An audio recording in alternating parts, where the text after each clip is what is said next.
when I mix up my mix for other woods other than Norfolk pine, uh, I'm using a min wax. I'd like high gloss, but they don't make it anymore, so I'm using a warm gloss, and it's mixed with paint thinner.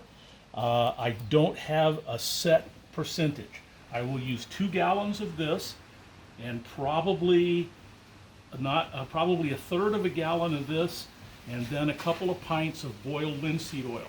I don't need boiled linseed oil, but since I dip these and put them on a rack, I need 10 minutes worth of drip time before the finish gets tacky, and the boiled linseed oil takes care of that.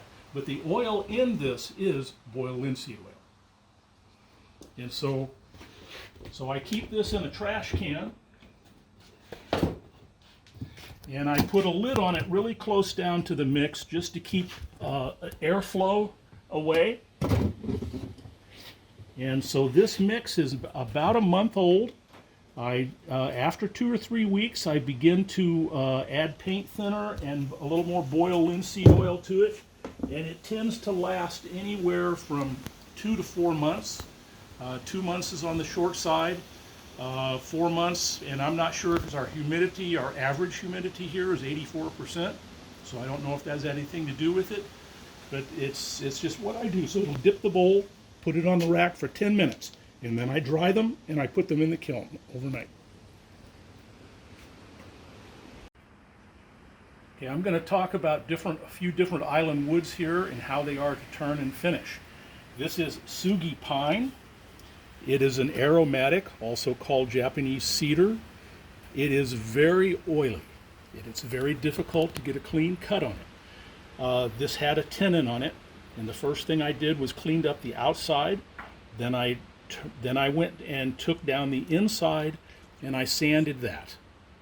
And the moment you touch the sandpaper to this, it begins to clog, and so this takes a long time to sand because you're cleaning your sandpaper more than you're sanding. So after the inside is sanded, I sand the outside, and then I put this in a straka chuck with a donut chuck, and then I turn the tenon to the foot I want, and then I sand that, and I sign it, and then it's ready to dip. This is jackfruit. Jackfruit is loaded full of silica. And so this one has been dipped once. It needs a buff and dipped again, but it's actually the same process. There was a tenon. I cleaned this up, then turned it around, took down the inside, and sanded the inside.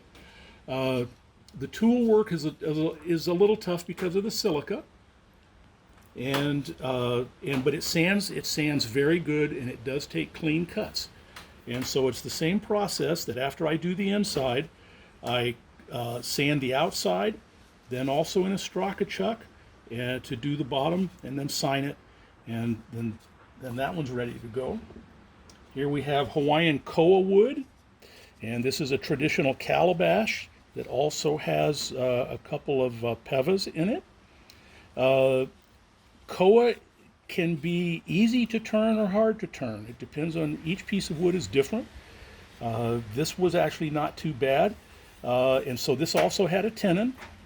And no, I take that back. This one actually had a 3-inch faceplate on it, so pretty good size. But I took down the outside, then put in the pevas. And after the pevas, I sanded the outside to 100 grit to bring the pevas down flush. Then I went down, took down the inside and sanded the inside. Then I went back, finished, sanded this. Then I actually put this in a jam chuck so that I could have a full view of this curve. And then I finished this, and this just has a very small divot here for the foot. And then this has also been dipped once. It needs power buffed and then dipped again in my mix. And this will only take a couple of dips. And these others will only take a couple of dips too. This is red sandalwood, also known as red bead tree.